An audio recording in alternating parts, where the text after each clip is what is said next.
ವಿರಾಮದ ಬಳಿಕ ಮತ್ತೆ ಸ್ವಾಗತ. ಇರಾನ್ ಇಸ್ರೇಲ್ ಮಹಾಯುದ್ಧಕ್ಕೆ ಕನ್ನಡಿಗರು ನಲುಗಿ ಹೋಗಿದ್ದಾರೆ.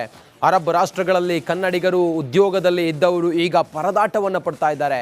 ಅರಬ್ನಲ್ಲಿರುವ ಕನ್ನಡಿಗರ ಜೊತೆ ಫೋನ್ ಮೂಲಕ ಮಾತುಕತೆಯನ್ನು ರಾಜ್ಯ ಸರ್ಕಾರ ಮಾಡ್ತಾ ಇದೆ. ರಾಜ್ಯ ಸರ್ಕಾರ ವಿದೇಶಾಂಗ ಸಚಿವಾಲಯದ ಜೊತೆ ಸಂಪರ್ಕವನ್ನು ಸಾಧಿಸ್ತಾ ಇದೆ. ಈವರೆಗೂ ಅರಬ್ನಲ್ಲಿರುವ 200 ಜನರ ಸಂಪರ್ಕವನ್ನು ಸಾಧಿಸಿದ್ದಾರೆ. ಕನ್ನಡಿಗರ ಸಂಪರ್ಕದ ಬಗ್ಗೆ ಮುನೀಶ್ ಮೌದ್ಗಿಲ್ ಮಾಹಿತಿಯನ್ನು ನೀಡಿದ್ದಾರೆ. ಮೌದ್ಗಿಲ್ ಹೇಳಿದ್ದಾರೆ, ರಾಜ್ಯ ವಿಪತ್ತು ನಿರ್ವಹಣಾ ಪ್ರಾಧಿಕಾರದ ಆಯುಕ್ತ ಮೌದ್ಗಿಲ್ ಈಗ ಅಲ್ಲಿಯವರನ್ನು ಕನೆಕ್ಟ್ ಮಾಡಿದ್ದಾರೆ. ಮುಖ್ಯಮಂತ್ರಿಗಳು ನಿನ್ನೆ ಅವ್ರ ಜೊತೆಯಲ್ಲಿ ಫೋನ್ ಸಂಪರ್ಕ ಮಾಡಿದರು. ವಿದೇಶಾಂಗ ಸಚಿವಾಲಯದ ಜೊತೆಗೂ ಕೂಡ ನಿರಂತರ ಸಂಪರ್ಕದಲ್ಲಿದ್ದಾರೆ. ಯಾವ್ಯಾವ ಸ್ಥಳಗಳಲ್ಲಿ ಯಾರ್ಯಾರು ಆಪತ್ತಿನಲ್ಲಿದ್ದಾರೆ, ಅವರೆಲ್ಲರೂ ಕೂಡ ಎಷ್ಟು ಆತಂಕದಲ್ಲಿದ್ದಾರೆ ಅನ್ನೋದ್ರ ಬಗ್ಗೆ ಸಂಪೂರ್ಣ ಮಾಹಿತಿಯನ್ನು ಕಲೆ ಹಾಕಿ ಈಗ ರವಾನಿಸಿದ್ದಾರೆ. ಇದನ್ನು ಆಧಾರ ಇಟ್ಕೊಂಡು ಈಗ ಅವರನ್ನು ಕರ್ಕೊಂಡು ಬರುವಂಥ ಕಾರ್ಯಾಚರಣೆಯನ್ನು ಕೂಡ ನಡೆಸುತ್ತಿದ್ದಾರೆ. ಅರಬ್ ರಾಷ್ಟ್ರಗಳಲ್ಲಿ ಸಿಲುಕಿರುವಂಥ ಕನ್ನಡಿಗರ ರಕ್ಷಣೆಗೆ ಈಗ ಕರ್ನಾಟಕ ಹೊರಟಿದೆ. ಆ ನಿಟ್ಟಿನಲ್ಲಿ ಕಾರ್ಯಾಚರಣೆಯ ಭಾಗವಾಗಿ ಕೆಲವು ಹೆಲ್ಪ್ಲೈನ್ಗಾಗಿ ನಂಬರ್ಗಳನ್ನು ಕೂಡ ನೀಡಿದ್ದಾರೆ. ಯಾವ್ಯಾವ ರಾಷ್ಟ್ರಗಳಲ್ಲಿ ಯಾರ್ಯಾರಿದ್ದಾರೆ ಅದರ ಹೆಲ್ಪ್ಲೈನ್ ನಂಬರ್ಗಳು ಕೂಡ ಈಗ ಕರ್ನಾಟಕ ಸರ್ಕಾರ ಇದನ್ನು ರಿಲೀಸ್ ಮಾಡಿದೆ. ಆ ಮೂಲಕ ಯಾರ್ಯಾರ ಸಂಪರ್ಕಕ್ಕೆ ಯಾರ್ಯಾರನ್ನು ಸಂಪರ್ಕ ಮಾಡಬೇಕು ಅನ್ನೋದ್ರ ಬಗ್ಗೆಯೂ ಕೂಡ ಈಗ ಒಂದಿಷ್ಟು ಪ್ಲ್ಯಾನಿಂಗ್ ಎಲ್ಲವೂ ಕೂಡ ನಡೀತಾ ಇದೆ. ಒಟ್ಟಾರೆ ಕನ್ನಡಿಗರು ಅಲ್ಲಿ ಸಿಲುಕಿಕೊಂಡಿದ್ರೆ ಅವರನ್ನು ಸುರಕ್ಷಿತವಾಗಿ ತಾಯ್ನಾಡಿಗೆ ಕರ್ಕೊಂಡು ಬರೋದಕ್ಕೆ ಕರ್ನಾಟಕದಿಂದ ಮಾಡಬೇಕಾದಂಥ ಎಲ್ಲ ಕಾರ್ಯಚಟುವಟಿಕೆಯೂ ಕೂಡ ಭರದಿಂದ ಸಾಗಿದೆ.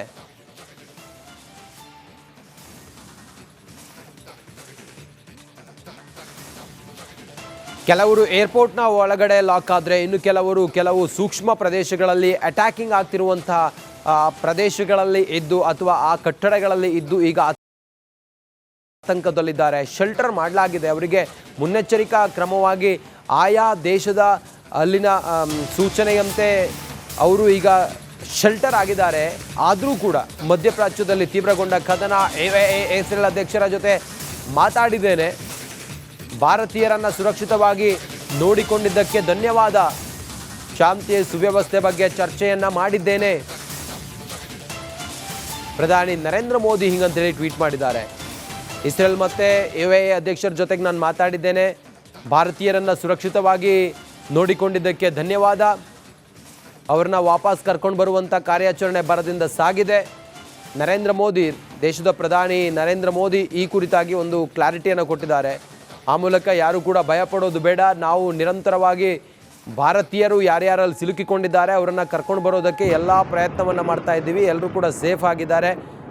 ನಾವು ಇಸ್ರೇಲ್ ಮತ್ತು UAE ಅಧ್ಯಕ್ಷರ ಜೊತೆಗೆ ನಾವು ಮಾತಾಡಿ ಅವರಿಗೆ ಭಾರತೀಯರು ಎಲ್ಲೆಲ್ಲಿದ್ದಾರೆ ಅನ್ನೋದ್ರ ಬಗ್ಗೆ ಎಲ್ಲ ಮಾಹಿತಿಯನ್ನು ನೀಡಿದ್ದೀವಿ ಅನ್ನೋದ್ರ ಬಗ್ಗೆ ಈಗ ಪ್ರಧಾನಿ ನರೇಂದ್ರ ಮೋದಿ ಟ್ವೀಟ್ ಮಾಡೋ ಮೂಲಕ ಒಂದು ಕ್ಲಾರಿಟಿಯನ್ನು ದೇಶವಾಸಿಗಳಿಗೆ ನೀಡಿದ್ದಾರೆ. ಯಾಕಂತ ಹೇಳಿದ್ರೆ ಬೇರೆ ಬೇರೆ ಗಲ್ಫ್ ರಾಷ್ಟ್ರಗಳಲ್ಲಿ, ಕೊಲ್ಲಿ ರಾಷ್ಟ್ರಗಳಲ್ಲಿ ಇರುವಂಥ ಭಾರತೀಯರಿದ್ದಾರಲ್ಲ, ಆ ಭಾರತೀಯರು ಅವರ ಕುಟುಂಬದವರು ಈಗ ಆತಂಕದಲ್ಲಿದ್ದಾರೆ. ಹೀಗೆಲ್ಲ ಆಗ್ತಾ ಇದೆ, ಈ ರೀತಿಯೆಲ್ಲ ಸಾವು ನೋವು ಆಗ್ತಾ ಇದೆ ಅಂತೇಳಿ ಹೇಳಿದಾಗ ಈ ರಾಷ್ಟ್ರಗಳು ಇರಾನ್ ಸೇರಿದಂತೆ ಬೇರೆ ಬೇರೆ ಕೊಲ್ಲಿ ರಾಷ್ಟ್ರಗಳು ಈಗ ಆಪತ್ತಿನ. ವಿರಾಮದ ಬಳಿಕ ಮತ್ತೆ ಸ್ವಾಗತ. ಇರಾನ್ ಇಸ್ರೇಲ್ ಮಹಾಯುದ್ಧಕ್ಕೆ ಕನ್ನಡಿಗರು ನಲುಗಿ ಹೋಗಿದ್ದಾರೆ. ಅರಬ್ ರಾಷ್ಟ್ರಗಳಲ್ಲಿ ಕನ್ನಡಿಗರು ಉದ್ಯೋಗದಲ್ಲಿ ಇದ್ದವರು ಈಗ ಪರದಾಟವನ್ನು ಪಡ್ತಾ ಇದ್ದಾರೆ. ಅರಬ್ನಲ್ಲಿರುವ ಕನ್ನಡಿಗರ ಜೊತೆ ಫೋನ್ ಮೂಲಕ ಮಾತುಕತೆಯನ್ನು ರಾಜ್ಯ ಸರ್ಕಾರ ಮಾಡ್ತಾ ಇದೆ. ರಾಜ್ಯ ಸರ್ಕಾರ ವಿದೇಶಾಂಗ ಸಚಿವಾಲಯದ ಜೊತೆ ಸಂಪರ್ಕವನ್ನು ಸಾಧಿಸ್ತಾ ಇದೆ. ಈವರೆಗೂ ಅರಬ್ನಲ್ಲಿರುವ 200 ಜನರ ಸಂಪರ್ಕವನ್ನು ಸಾಧಿಸಿದ್ದಾರೆ. ಕನ್ನಡಿಗರ ಸಂಪರ್ಕದ ಬಗ್ಗೆ ಮುನೀಶ್ ಮೌದ್ಗಿಲ್ ಮಾಹಿತಿಯನ್ನು ನೀಡಿದ್ದಾರೆ. ಮೌದ್ಗಿಲ್ ಹೇಳಿದ್ದಾರೆ, ರಾಜ್ಯ ವಿಪತ್ತು ನಿರ್ವಹಣಾ ಪ್ರಾಧಿಕಾರದ ಆಯುಕ್ತ ಮೌದ್ಗಿಲ್ ಈಗ ಅಲ್ಲಿಯವರನ್ನು ಕನೆಕ್ಟ್ ಮಾಡಿದ್ದಾರೆ. ಮುಖ್ಯಮಂತ್ರಿಗಳು ನಿನ್ನೆ ಅವ್ರ ಜೊತೆಯಲ್ಲಿ ಫೋನ್ ಸಂಪರ್ಕ ಮಾಡಿದರು. ವಿದೇಶಾಂಗ ಸಚಿವಾಲಯದ ಜೊತೆಗೂ ಕೂಡ ನಿರಂತರ ಸಂಪರ್ಕದಲ್ಲಿದ್ದಾರೆ. ಯಾವ್ಯಾವ ಸ್ಥಳಗಳಲ್ಲಿ ಯಾರ್ಯಾರು ಆಪತ್ತಿನಲ್ಲಿದ್ದಾರೆ, ಅವರೆಲ್ಲರೂ ಕೂಡ ಎಷ್ಟು ಆತಂಕದಲ್ಲಿದ್ದಾರೆ ಅನ್ನೋದ್ರ ಬಗ್ಗೆ ಸಂಪೂರ್ಣ ಮಾಹಿತಿಯನ್ನು ಕಲೆ ಹಾಕಿ ಈಗ ರವಾನಿಸಿದ್ದಾರೆ. ಇದನ್ನು ಆಧಾರ ಇಟ್ಕೊಂಡು ಈಗ ಅವರನ್ನು ಕರ್ಕೊಂಡು ಬರುವಂಥ ಕಾರ್ಯಾಚರಣೆಯನ್ನು ಕೂಡ ನಡೆಸುತ್ತಿದ್ದಾರೆ. ಅರಬ್ ರಾಷ್ಟ್ರಗಳಲ್ಲಿ ಸಿಲುಕಿರುವಂಥ ಕನ್ನಡಿಗರ ರಕ್ಷಣೆಗೆ ಈಗ ಕರ್ನಾಟಕ ಹೊರಟಿದೆ. ಆ ನಿಟ್ಟಿನಲ್ಲಿ ಕಾರ್ಯಾಚರಣೆಯ ಭಾಗವಾಗಿ ಕೆಲವು ಹೆಲ್ಪ್ಲೈನ್ಗಾಗಿ ನಂಬರ್ಗಳನ್ನು ಕೂಡ ನೀಡಿದ್ದಾರೆ. ಯಾವ್ಯಾವ ರಾಷ್ಟ್ರಗಳಲ್ಲಿ ಯಾರ್ಯಾರಿದ್ದಾರೆ ಅದರ ಹೆಲ್ಪ್ಲೈನ್ ನಂಬರ್ಗಳು ಕೂಡ ಈಗ ಕರ್ನಾಟಕ ಸರ್ಕಾರ ಇದನ್ನು ರಿಲೀಸ್ ಮಾಡಿದೆ. ಆ ಮೂಲಕ ಯಾರ್ಯಾರ ಸಂಪರ್ಕಕ್ಕೆ ಯಾರ್ಯಾರನ್ನು ಸಂಪರ್ಕ ಮಾಡಬೇಕು ಅನ್ನೋದ್ರ ಬಗ್ಗೆಯೂ ಕೂಡ ಈಗ ಒಂದಿಷ್ಟು ಪ್ಲ್ಯಾನಿಂಗ್ ಎಲ್ಲವೂ ಕೂಡ ನಡೀತಾ ಇದೆ. ಒಟ್ಟಾರೆ ಕನ್ನಡಿಗರು ಅಲ್ಲಿ ಸಿಲುಕಿಕೊಂಡಿದ್ರೆ ಅವರನ್ನು ಸುರಕ್ಷಿತವಾಗಿ ತಾಯ್ನಾಡಿಗೆ ಕರ್ಕೊಂಡು ಬರೋದಕ್ಕೆ ಕರ್ನಾಟಕದಿಂದ ಮಾಡಬೇಕಾದಂಥ ಎಲ್ಲ ಕಾರ್ಯಚಟುವಟಿಕೆಯೂ ಕೂಡ ಬರದಿಂದ ಸಾಗಿದೆ.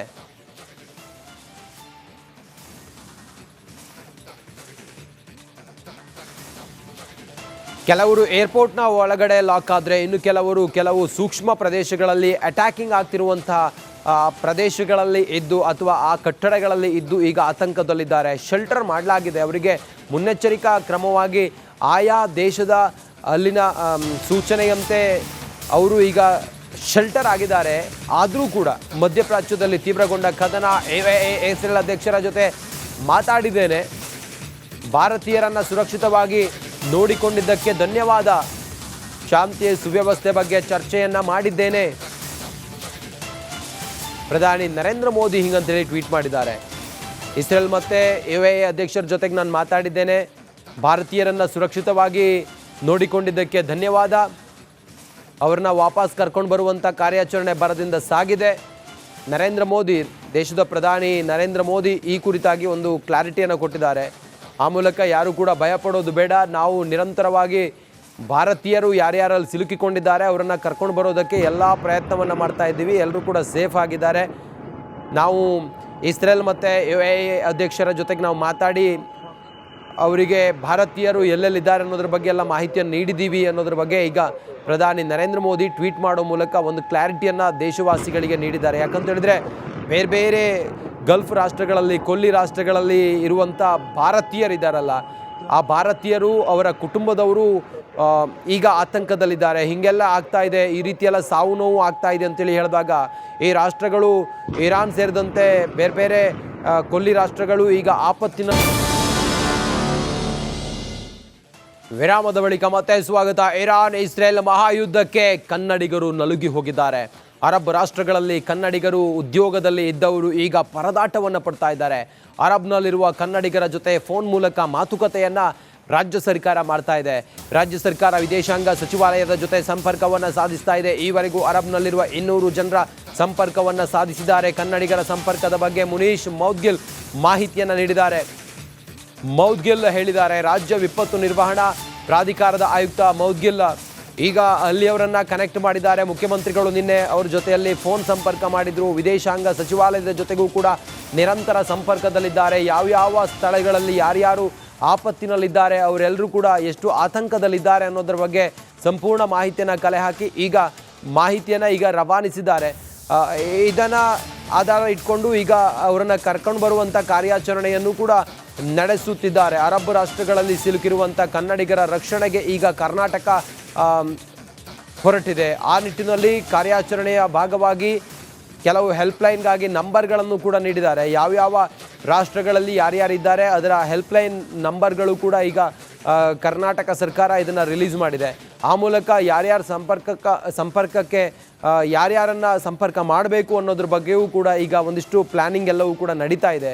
ಒಟ್ಟಾರೆ ಕನ್ನಡಿಗರು ಅಲ್ಲಿ ಸಿಲುಕಿಕೊಂಡಿದ್ದರೆ ಅವರನ್ನು ಸುರಕ್ಷಿತವಾಗಿ ತಾಯ್ನಾಡಿಗೆ ಕರ್ಕೊಂಡು ಬರೋದಕ್ಕೆ ಕರ್ನಾಟಕದಿಂದ ಮಾಡಬೇಕಾದಂಥ ಎಲ್ಲ ಕಾರ್ಯಚಟುವಟಿಕೆಯೂ ಕೂಡ ಭರದಿಂದ ಸಾಗಿದೆ.